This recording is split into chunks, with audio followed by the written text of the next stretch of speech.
राधे राधे, जय श्री कृष्णा। जय हो देवों के देव भगवान महादेव और माता पार्वती जी की जय। आप सभी को सावन मास के सोमवार की ढेरों शुभकामनाएं। ईश्वर करे आपका सावन सोमवार का व्रत निर्विघ्न बिना किसी बाधा के पूरा हो और भगवान महादेव और माता पार्वती जी की आपके ऊपर असीम अनुकंपा हो। आपको आपके सावन सोमवार का संपूर्ण फल प्राप्त हो, इसी शुभकामना को ध्यान में रखते हुए आज मैं आपके लिए सावन सोमवार की एक बिल्कुल नई पवित्र पौराणिक पुण्य फल देने वाली कथा लेकर आई हूँ। कथा हमेशा पूरी सुननी चाहिए, अधूरी कथा सुनने का फल नहीं मिलता। आइए अब हम सावन सोमवार की पवित्र फल देने वाली कथा का श्रवण करते हैं। एक बार एक साहूकार दंपति अपने 2 बेटे और एक बेटी के साथ रहता था। बड़े बेटे का विवाह बहुत पहले ही हो चुका था। तब जब छोटे बेटे का विवाह हुआ तो बड़ी ही संस्कारिक और धार्मिक प्रवृत्ति की बहू आई। वह भगवान महादेव की परम भक्त थी। लेकिन उस गांव में सभी लोग कोई पूजा पाठ व्रत उपवास नहीं करते थे। सभी लोग सुबह उठते ही भोजन करके अपने अपने काम पर चले जाते थे। तब नई बहू दूसरे दिन नहा धोकर पूजा की थाली जल का लोटा लेकर अपनी सास के पास गई और पूछने लगी कि सासू माँ, मेरे नित्य का नियम है कि मैं सुबह नहा धोकर महादेव जी की पूजा करती हूँ, उसके बाद ही अन्य कार्य करती हूँ। तो आप बताइए, हमारे गांव में महादेव जी का मंदिर कहाँ है? मैं पूजा करने जाना चाहती हूँ। तो सास ने कहा कि बहू, मेरे घर में कोई भी बहू बेटी घर से बाहर नहीं जाती, इसलिए तुम्हें जो भी करना है वह घर पर ही करो। उस दिन नई बहू का सावन सोमवार का व्रत था। तो उसने अपनी सासू माँ से कहा कि सासू माँ, आप मेरे सावन सोमवार की महादेव जी की कहानी सुन लो। तो सास बोली कि बहू, मुझे तो गाय भैंसे बकरियों का दूध निकालना है, फिर उन्हें बेचने जाना है। तो बहू ने अपने ससुर से कहा। तो ससुर ने कहा कि बहू, मुझे तो मवेशी चराने जंगल में जाना है, मेरे पास तुम्हारी कहानी सुनने का समय नहीं है। तब नई बहू ने जिठानी से पूछा। तो जिठानी बोली कि छोटी, मुझे तो दही बिलोकर घी निकालना है, चूल्हे पर चाय चढ़ाकर सबके लिए भोजन बनाना है। फिर बहू ने अपनी ननद से पूछा। तो ननद बोली कि भाभी, मैं तो अपनी सहेलियों के साथ बाग में झूला झूलने जा रही हूँ, मेरे पास आपकी कथा सुनने का समय नहीं है। नई बहू ने एक एक करके अपने ससुराल के प्रत्येक सदस्य से कथा सुनने के लिए कहा, लेकिन सभी ने कथा सुनने से इनकार कर दिया। कथा सुनने के लिए अगर कोई कहे तो इनकार नहीं करना चाहिए, चाहे कितना ही समय लगे, चाहे आपको कितना ही जरूरी काम क्यों न हो। यह सब पहले से ही विधि के विधान ने लिख दिया होता है कि कब कौन कहाँ क्या करेगा। इसलिए प्रभु की कथा को प्रेम भाव श्रद्धा से सुनना चाहिए तथा कथा के बीच बीच में हुक्कारा भी लेना चाहिए। इसका बहुत पुण्यफल प्राप्त होता है। तब नई बहू के ससुराल वालों ने शंकर भगवान की कथा सुनने से इनकार कर दिया, तो उन्हें इसका दंड भोगना पड़ा। आइए अब हम आगे कथा सुनते हैं। तब दुखी मन से नई बहू खुद के कमरे में गई और महादेव भगवान से अपने ससुराल वालों की गलती पर क्षमा मांगने लगी। फिर वह रसोई में से पूजा का पाटा सामग्री लेकर सूर्य भगवान की तरफ मुंह करके बैठ गई। पाटे पर पीली मिट्टी के गणेश जी बनाकर पाटे पर बैठाया, पाटे पर स्वास्तिक बनाया। फिर उसने 5 सुपारी और 5 हल्दी की गांठ रखी, जिससे गणेश जी के साथ रिद्धि सिद्धि भी वहां आ गए। फिर उसने थोड़े से हरे मूंग और चावल पाटे के ऊपर रखे, तो वहां माता अन्नपूर्णा आकर विराजमान हो गई। फिर नई बहू ने तुलसी का पौधा रखा, तो विष्णु भगवान के साथ माता लक्ष्मी और तुलसी मैया भी आ गई। फिर नई बहू ने पाटे के ऊपर जल का लोटा रखा, तो गंगा मैया के साथ यमुना, सरस्वती, सरयू सभी नदियां लोटे में आकर समा गई। जहां इतने देवी देवता हों तो कौन वहां आकर बहू की कथा न सुनना चाहेगा। इस तरह पूरा बैकुंठ खाली हो गया। एक एक करके सभी देवी देवता अपना अपना लोक छोड़कर आकाश मार्ग से धरती की ओर नई बहू की कथा सुनने के लिए आने लगे। जब कोटि देवी देवता आकाश मार्ग से जा रहे थे तो पाताल लोक आताल लोक में से दैत्य दानव गंधर्व किन्नर अप्सराएं इंद्रदेव वरुण देवता अश्वनी कुमार सहित नारद मुनि ब्रह्मा आदि देवता कहाँ पीछे रहने वाले थे। उन्होंने भी अपना अदृश्य रूप धारण किया और बहू की कथा सुनने पहुंच गए। ऊपर कैलाश पर महादेव पार्वती कार्तिकेय सहित उनके सैकड़ों गण नंदी आदि ये सारा कौतुक देख रहे थे। नई बहू ने आंखें बंद करी, हाथ में पुष्प लिया और महादेव जी की पावन कथा सुनाने लगी। कोटि देवी देवता अदृश्य रूप धारण करके वहां विराजमान हो गए और बहू से महादेव जी की पावन कथा सुनने लगे। बीच बीच में हुक्कारा भी देने लगे। अब बहू ने जो कथा सुनाई थी, आइए अब हम उस कथा का श्रवण करते हैं। बहू कथा सुनाने लगी। कथा इस तरह है। एक गांव में एक लकड़हारा अपनी पत्नी के साथ रहता था। वह जंगल से लकड़ी काटकर शहर में बेचता था। उससे जो पैसा मिलता था उसी से उनका गुजर बसर चलता था। उसकी पत्नी भगवान महादेव की परम भक्त थी। उनकी शादी को 5 बरस हो चुके थे, लेकिन उन्हें संतान सुख की प्राप्ति नहीं हुई। जब एक बार सावन का महीना आया तो उसकी पत्नी ने हमेशा की तरह सावन मास का स्नान और व्रत किया। वह पूरे सावन मास में बिना लहसुन और प्याज की सब्जी बनाती, एक समय शाकाहारी भोजन करती, पूरे महीने ब्रह्मचर्य का पालन करती और जमीन पर सोती। भगवान महादेव और माता पार्वती जी का पूजन करती। इस तरह उनका समय बीत रहा था। तब जब सावन पूर्णिमा का दिन था, उस दिन लकड़हारे की पत्नी की तबीयत खराब थी। सुबह से ही उसके सिर में तेज दर्द हो रहा था। रोज की तरह वह अपने पति के साथ जंगल में लकड़ी काटने नहीं गई। उस दिन उसका पति अकेला ही लकड़ी काटने जंगल में गया। घर पर उसकी पत्नी को बहुत तेज बुखार था, तो वह घर का सारा कामकाज करके माथे पर कपड़े का पट्टा बांधकर सो गई। लेटते ही उसे कब गहरी नींद आ गई उसे पता ही नहीं चला। इस तरह दोपहर से शाम हो गई। शाम को उसका पति घर लौटा और अपनी पत्नी को बिस्तर पर सोता हुआ देखा तो उसे बहुत क्रोध आया। वह मन ही मन सोचने लगा कि मैं पूरे दिन मेहनत मजदूरी करता हूं और यह घर पर आराम कर रही है। तो उसने एक लकड़ी अपनी पत्नी के सिर पर दे मारी, जिससे उसकी पत्नी का राम राम हो गया।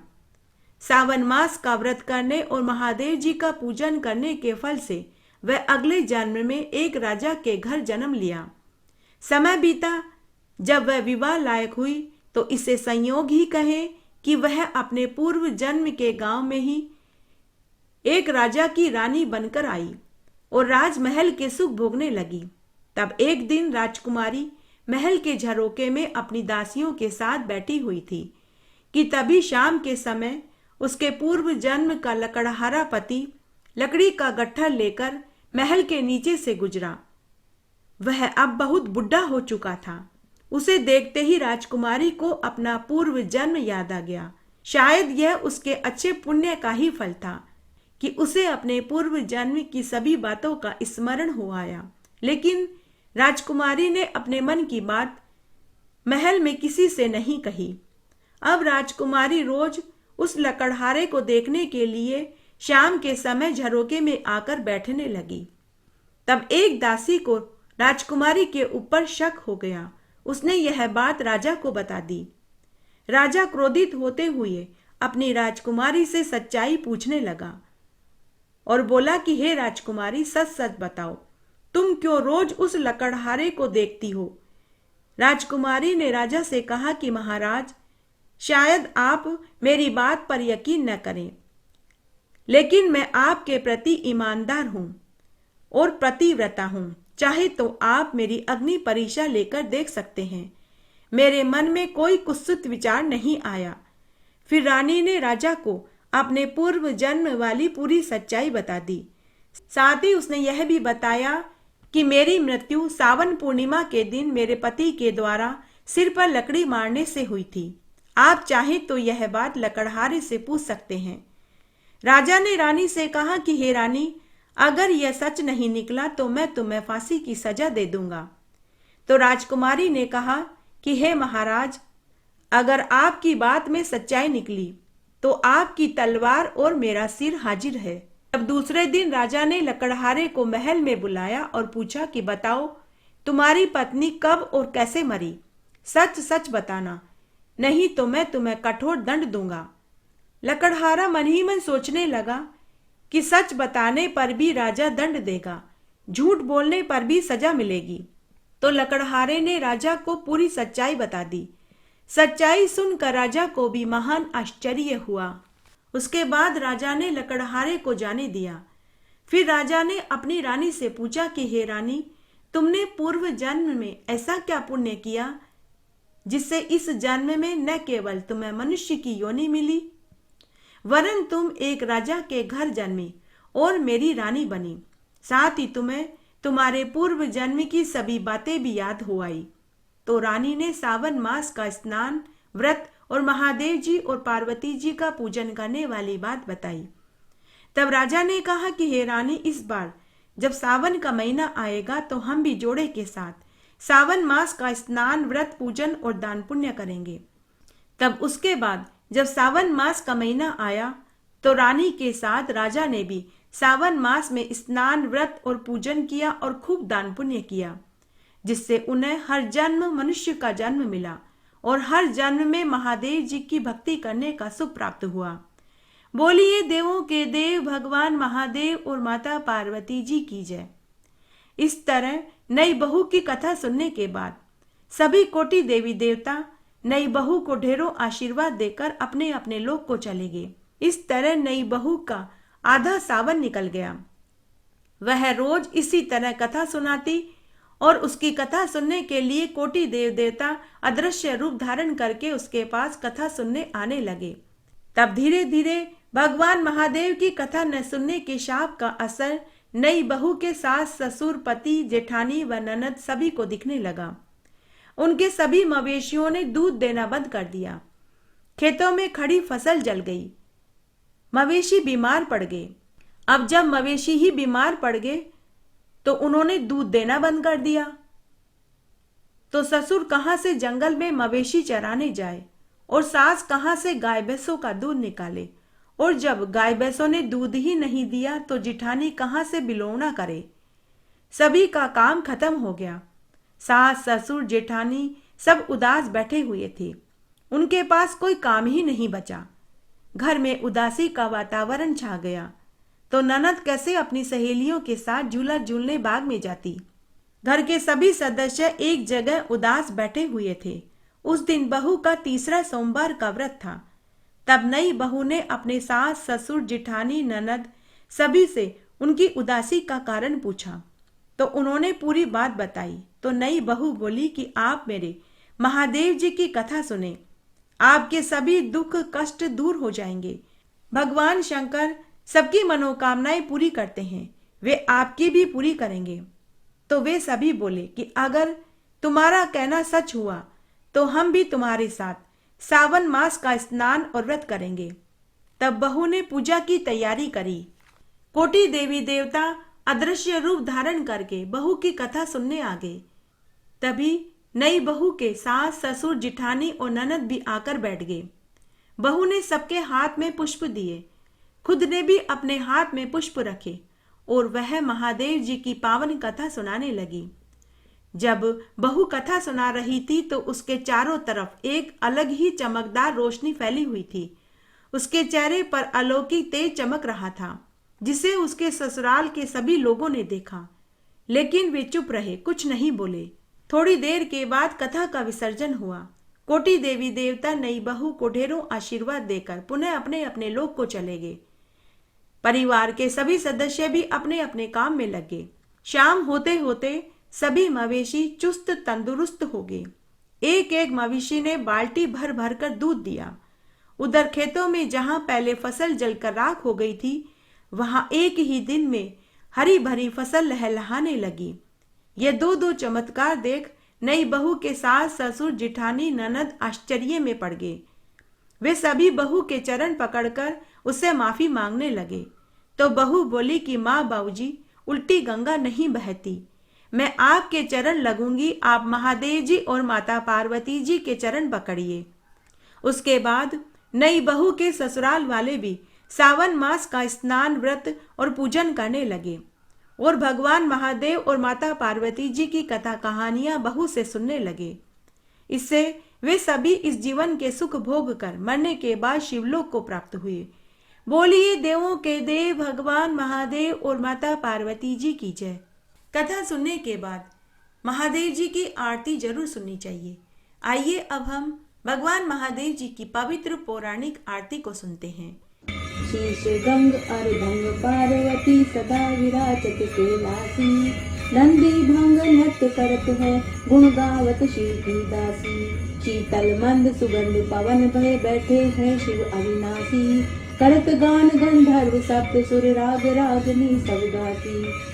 अक्ष रक्ष भैरव है डोलत बोलत है बन के वासी, कोयल शब्द सुनावत सुंदर भ्रमर करत है गुंजासी।